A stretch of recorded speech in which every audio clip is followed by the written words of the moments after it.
أعوذ بالله من الشيطان الرجيم. بسم الله الرحمن الرحيم. ألف لام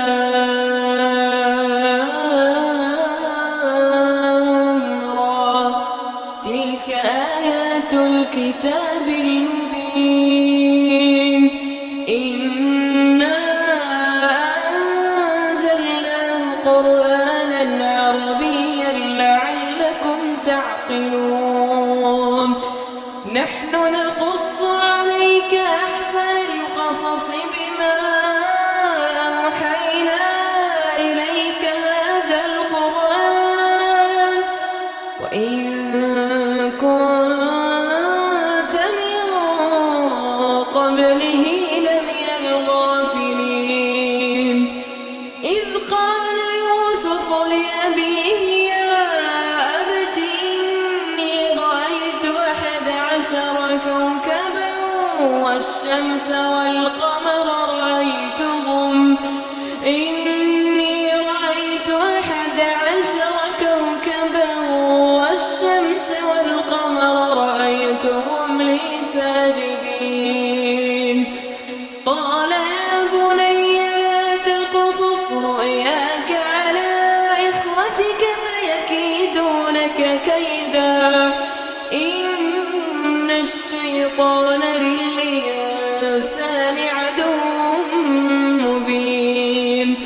وكذلك يجتبيك ربك ويعلمك من تأويل الأحاديث ويتم نعمته عليك وعلى آل يعقوب كما أتمها على أبويك من قبل إبراهيم وإسحاق إن ربك عليم حكيم. لقد كان في يوسف وإخوته آيات للسائلين إذ قالوا ليوسف وأخوه أحب إلى أبينا منا ونحن عصبة إن أبانا لفي ضلال مبين. اقتلوا يوسف أو اطرحوه أرضا يخل لكم وجه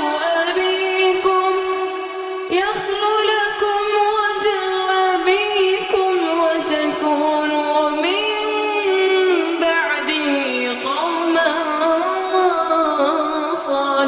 صالحين. قال قائل منهم لا تقتلوا يوسف وألقوه في غيابة الجب يلتقطه بعض السيارة إن كنتم فاعلين. قالوا يا أبانا ما لك لا تأمنا على يوسف وإنا له لناصحون. أرسله معنا غدا يرتع ويلعب وإنا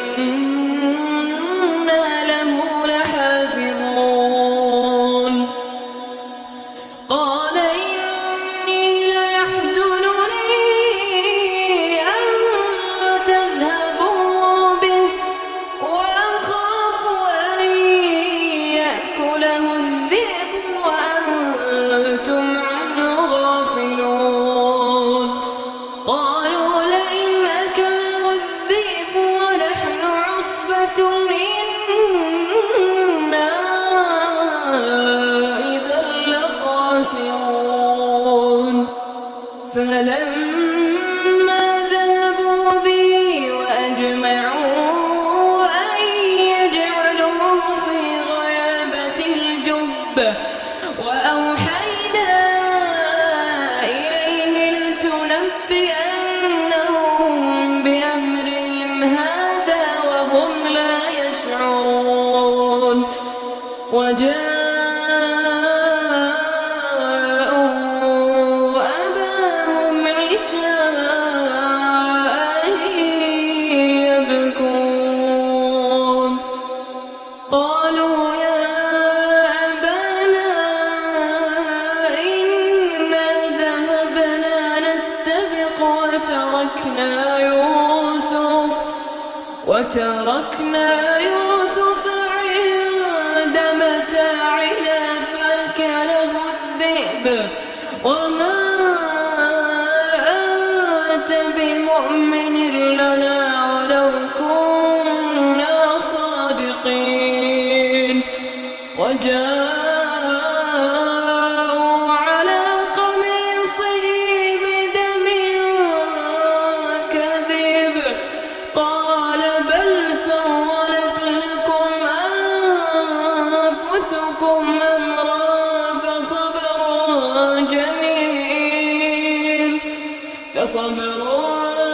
جميل والله المستعان على ما تصفون وجاءت سيارة فأرسلوا واردهم فأدلى دلوه قال يا بشرى هذا غلام قال يا بشرى هذا غلام وأسروه بضاعة والله عليم بما يعملون وشروه بثمن بخس دراهم معدودة وكانوا فيه من الزاهدين وقال الذي اشتراه من مصر لامرأته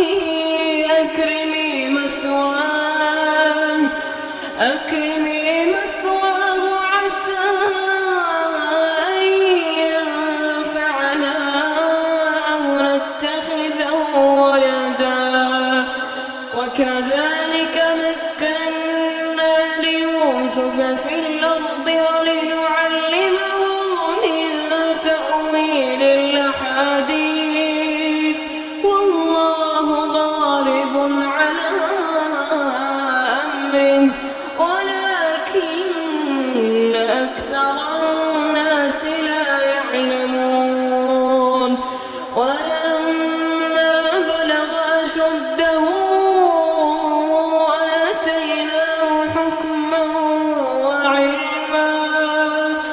آتيناه حكما وعلما وكذلك نجزي المحسنين وراودته التي هو في بيتها عن نفسه وغلقت الأبواب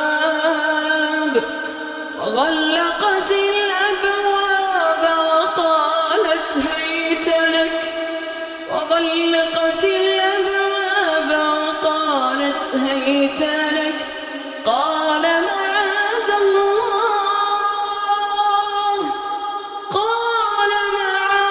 الله إنه ربي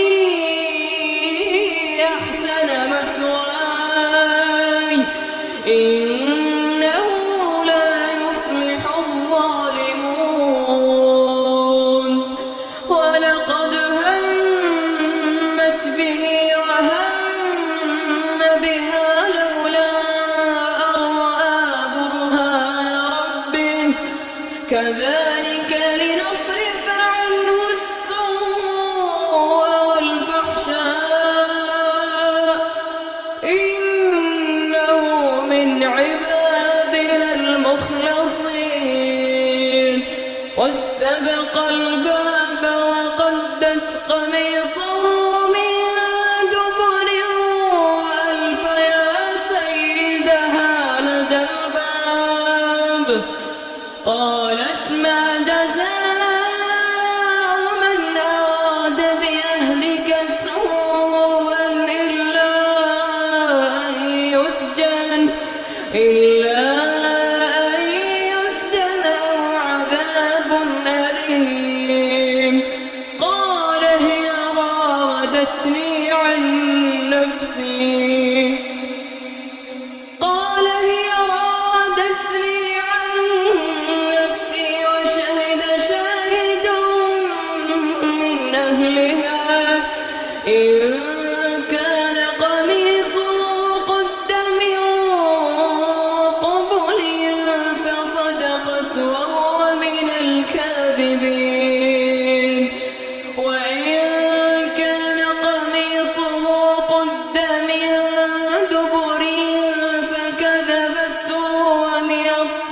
الصادقين.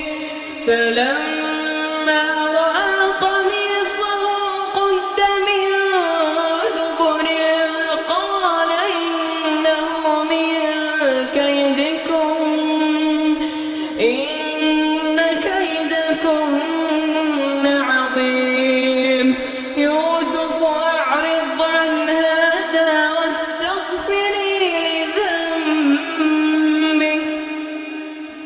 واستغفري لذنبك إنك كنت من الخاطئين.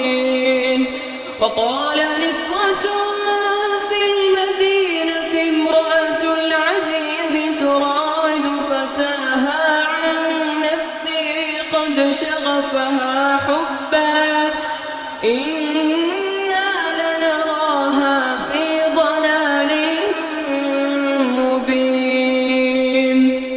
فلما سمعت بمكرهن أرسلت إليهن وأعتدت لهن متكأ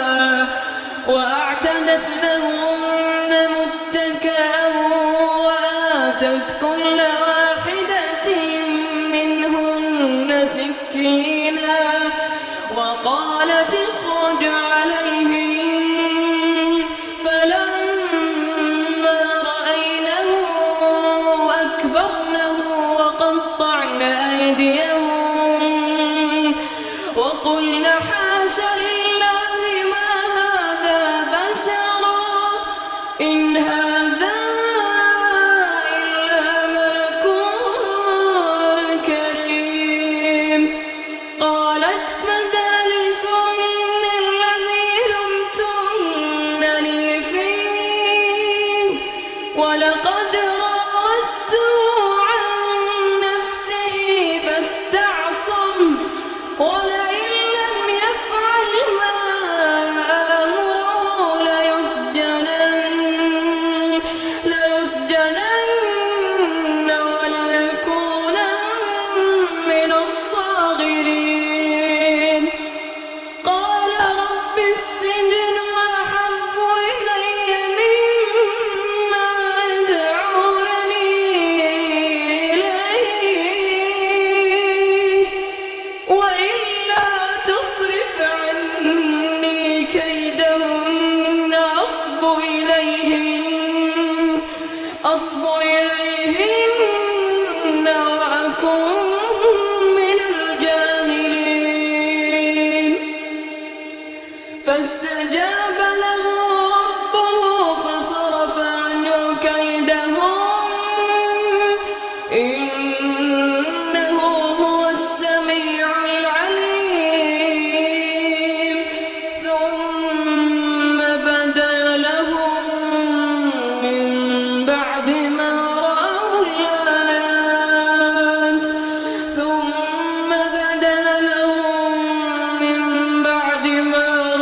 الآيات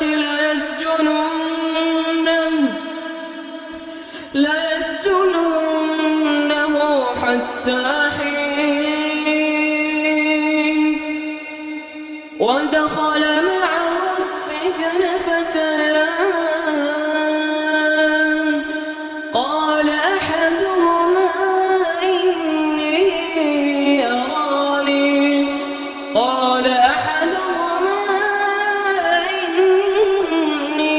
أراني أعصر خمرا وقال الآخر إني أراني أحمل فوق رأسي خبزا تأكل الطير منه نبئنا بتأويله إنا نراك من المحسنين.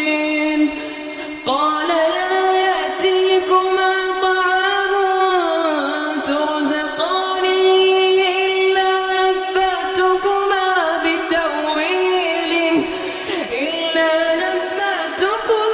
بتأويله قبل أن يأتيكما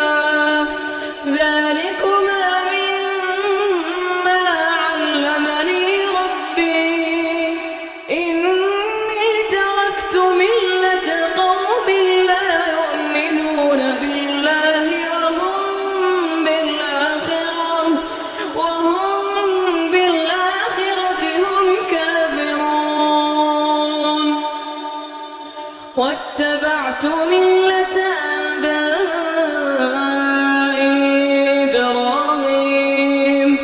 إبراهيم وإسحاق ويعقوب ما كان لنا أن نشرك بالله من شيء ذلك من فضل الله علينا وعلى الناس ولكن أكثر الناس لا يشكرون يا صاحبي السجن أرباب متفرقون خير أم الله الواحد القهار ما تعبدون من دونه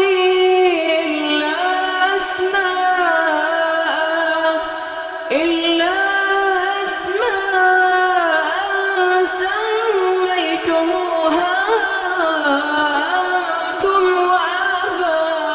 وآباؤكم ما أنزل الله بها من سلطان إن الحكم إلا لله أمر أن لا تعبدوا إلا إياه ذلك الدين القيم ولكن أكثر الناس لا يعلمون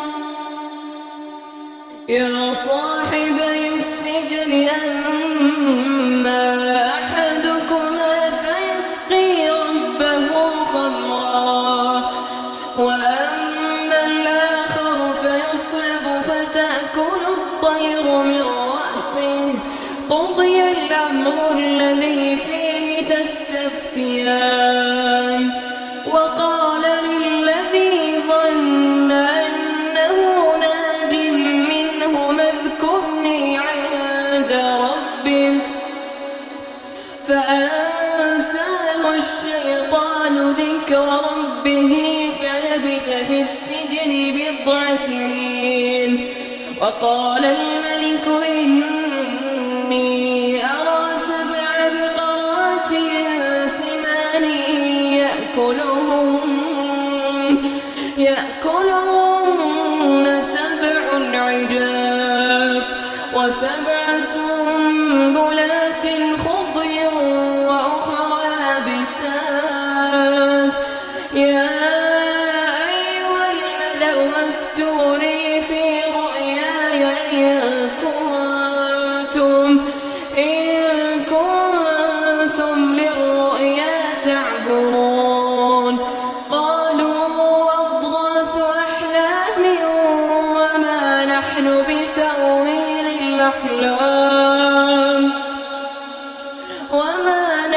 بتأويل الأحلام بعالمين وقال الذي نجا منهما وادكر بعد أمة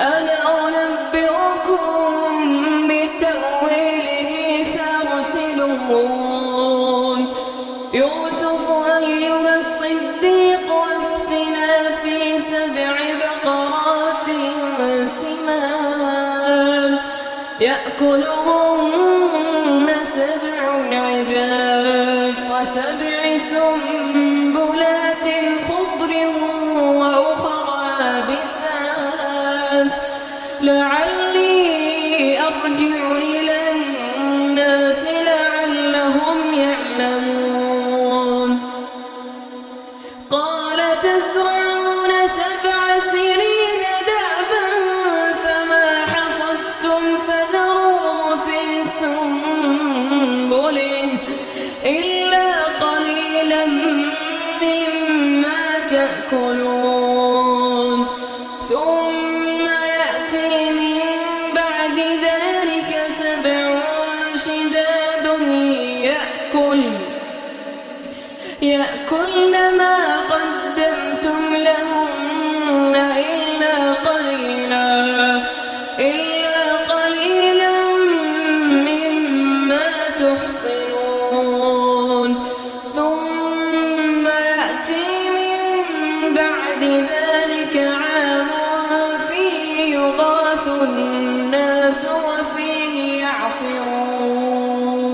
وقال الملك ائتوني به. فلما جاء الرسول قال ارجع إلى ربك فاسأله ما بال النسوة اللاتي قطعن أيديهن إن ربي بكيدهن عليم. قال ما خطبكن إذ راوتن يوسف عن نفسه قلن حاش لله ما علمنا عليه من سوء. قالت امرأة العزيز الآن حصحص الحق أنا راودته عن نفسه وإنه لمن الصادقين. ذلك ليعلم أني لم أخنه بالغيب وأن الله لا يهدي كيد الخائنين.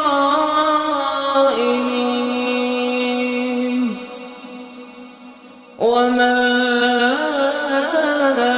أبرئ نفسي إن النفس لأمارة بالسوء إلا ما رحم ربي إن ربي غفور رحيم. وقال الملك ائتوني به أستخلصه لنفسي. فلما كلمه قال إنك اليوم لدينا مكين أمين. قال اجعلني على خزائن الأرض إني حفيظ عليم. وكذلك مكنا ليوسف في الأرض يتبوأ منها حيث يشاء نصيب برحمتنا من نشاء ولا نضيع أجر المحسنين. ولأجر الآخرة خير للذين آمنوا وكانوا يتقون. وجاء إخوة يوسف فدخلوا عليه فعرفهم وهم له منكرون. ولما جهزهم بجهازهم قال ائتوني بأخ لكم من أبيكم ألا ترون أني أوفي الكيل وأنا خير المنزلين. فإن لم تأتوني به فلا كيل لكم عندي ولا تقربون. قالوا سنراود عنه أباه وإنا لفاعلون. وقال لفتيانه اجعلوا بضاعتهم في رحالهم لعلهم يعرفونها إذا انقلبوا إلى أهلهم لعلهم يرجعون.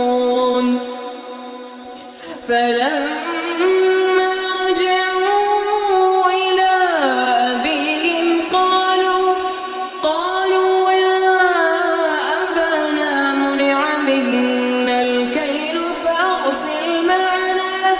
فأرسل معنا أخانا نكتل وإنا له لحافظون.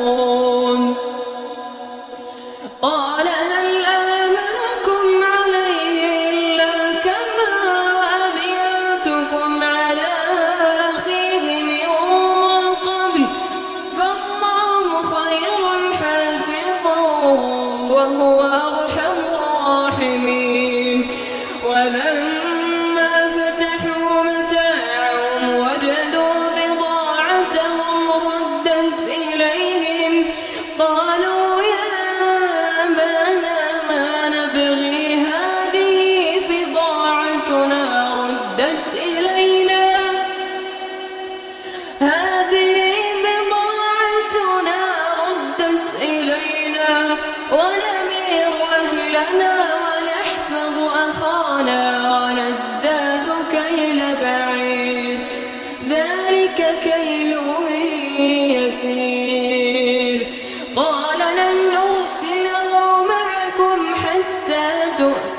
موثقا من الله لتأتونني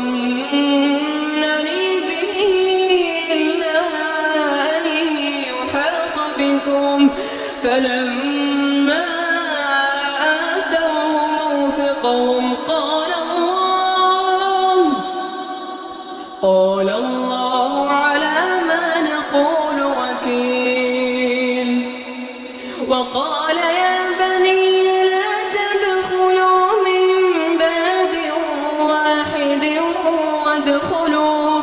وادخلوا من أبواب متفرقة وما أغني عنكم من الله من شيء إن الحكم إلا لله عليه توكلت وعليه فليتوكل المتوكلون.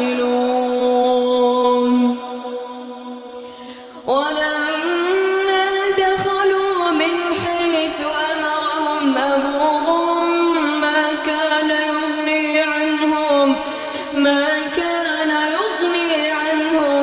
من الله من شيء إلا حاجة في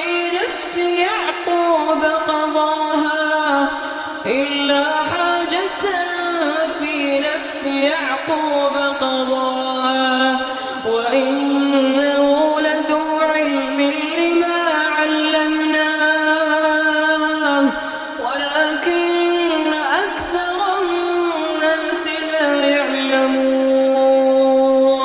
ولما دخلوا على يوسف آوى إليه أخاه قال أنا أخوك فلا تبتئس بما كانوا يعملون.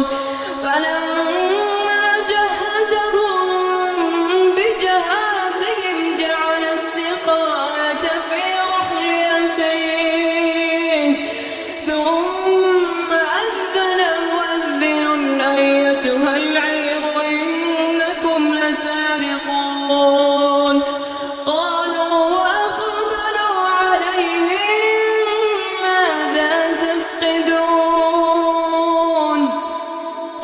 قالوا نفقد صواع الملك ولمن جاء به حمل بعير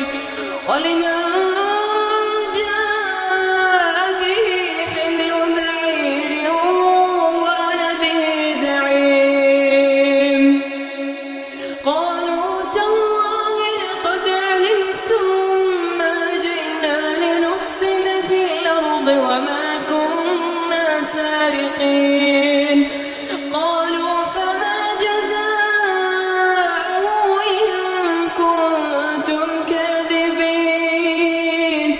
قالوا جزاؤه من وجد في رحله فهو جزاؤه كذلك نجزي الظالمين. فبدأ بأوعيتهم قبل وعاء أخيه ثم استخرجها من وعاء أخيه كذلك كدنا ليوسف ما كان ليأخذ أخاه في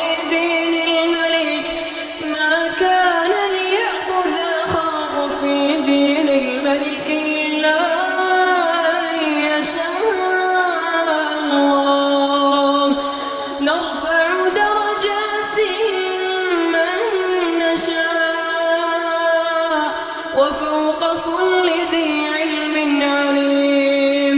قالوا إن يسرق فقد سرق أخ له من قبل فأسرها يوسف في نفسه ولم يبدها لهم. قال أنتم شر مكانا والله أعلم بما تصفون. قالوا يا أيها العزيز إن له أبا شيخا فخذ أحدنا مكانه إنا نراك من المحسنين قال معاذ الله أن نأخذ إلا من وجدنا متاعنا عنده إنا إذا لظالمون فلما استيأسوا منه خلصوا نجيا قال كبيرهم ألم تعلموا أن أباكم قد أخذ عليكم موثقا من الله قال كبيرهم ألم تعلموا أن أباكم قد أخذ عليكم موثقا من الله ومن قبل ما فرطتم في يوسف فلن أبرح الأرض حتى يأذن لي أبي أو يحكم الله لي وهو خير الحاكمين ارجعوا إلى أبيكم فقولوا يا أبانا إن ابنك سرق وما شهدنا إلا بما علمنا وما كنا للغيب حافظين واسأل القرية التي كنا فيها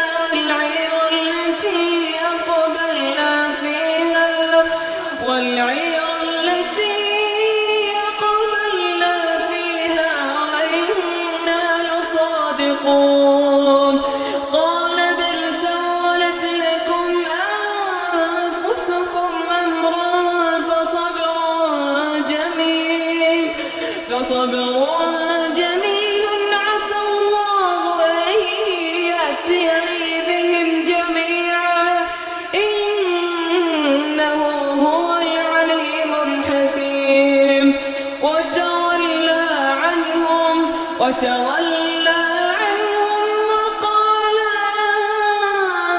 أسفا على يوسف وابيضت عيناه من الحزن فهو كظيم قالوا تالله تفتأ تذكر يوسف حتى تكون حرضا أو تكون من الهالكين قال إنما أشكو بثي وحزني إلى الله وأعلم من الله ما لا تعلمون يا بني اذهبوا فتحسسوا من يوسف وأخيه ولا تيأسوا من روح الله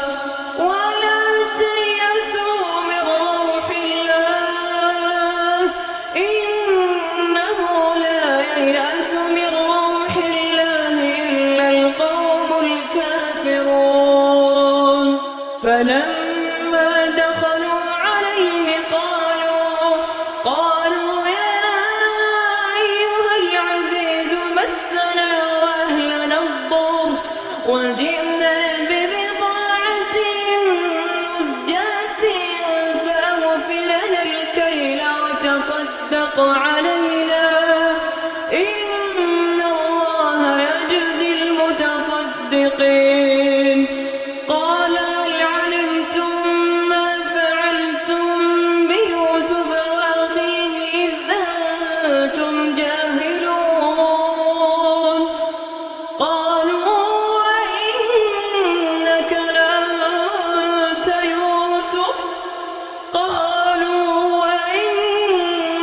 لأنت يوسف قال أنا يوسف وهذا أخي قد من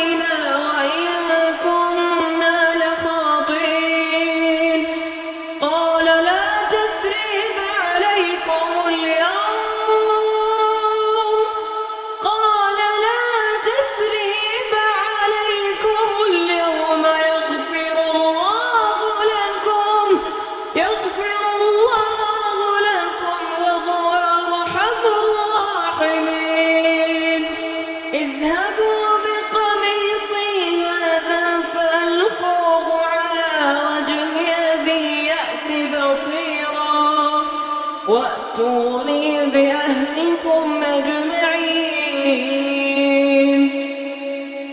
ولما فصلت العير قال أبوهم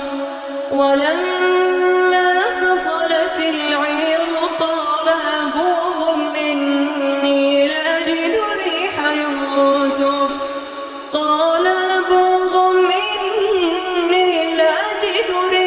يوسف لولا تفندون. قالوا تالله إنك لفي ضلالك القديم. فلما جاء البشير ألقاه على وجهه فارتد بصيرا. قال ألم أقل لكم إني أعلم من الله ما لا تعلمون. قالوا يا أبانا استغفر لنا ذنوبنا إنا كنا خاطئين. قال سوف أستغفر لكم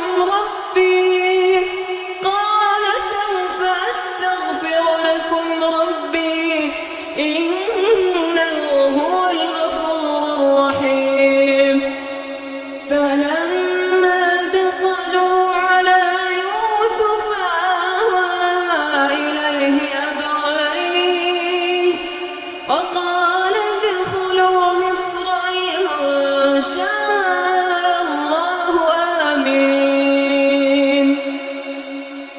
ورفع أبويه على العرش وخروا له سجدا وقال يا أبت هذا تأويل رؤياي من قبل قد جعلها ربي حقا وقد أحسن بي إذ أخرجني من السجن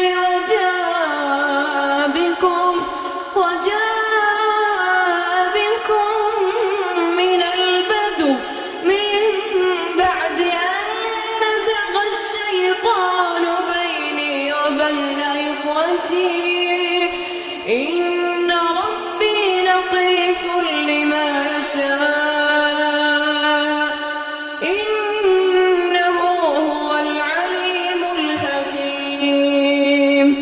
رب قد آتيتني من الملك وعلمتني من تأويل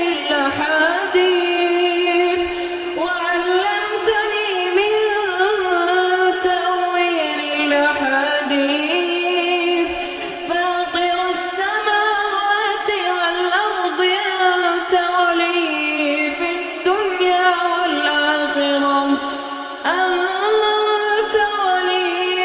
الدنيا والآخرة توفني مسلما والحقني بالصالحين. ذلك من أنباء الغيب نوحيه إليك وما كنت لديهم إذ أجمعوا أمرهم وهم يمكرون. وما أكثر الناس ولو حرصت بمؤمنين وما تسألهم عليه من أجر إن هو إلا ذكر للعالمين. وكأين من آية في السماوات والأرض يمرون عليها وهم عنها معرضون. وما يؤمن أكثرهم بالله إلا وهم مشركون. أفأمنوا أن تأتيهم غاشية من عذاب الله أو تأتي الساعة بغتة وهم لا يشعرون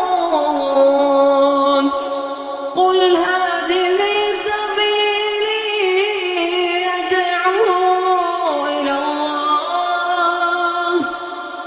أدعو إلى الله على بصيرة أنا ومن اتبعني وسبحان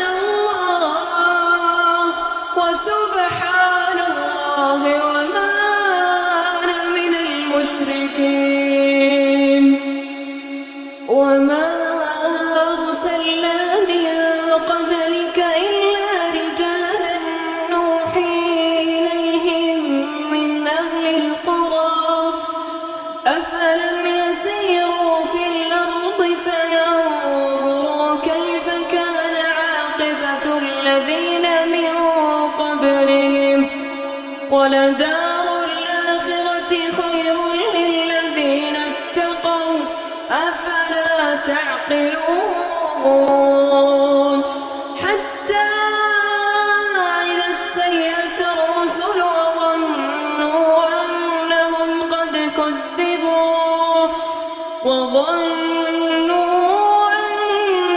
قد كذبوا جاءهم نصرنا فنجي من نشاء ولا يرد بأسنا عن القوم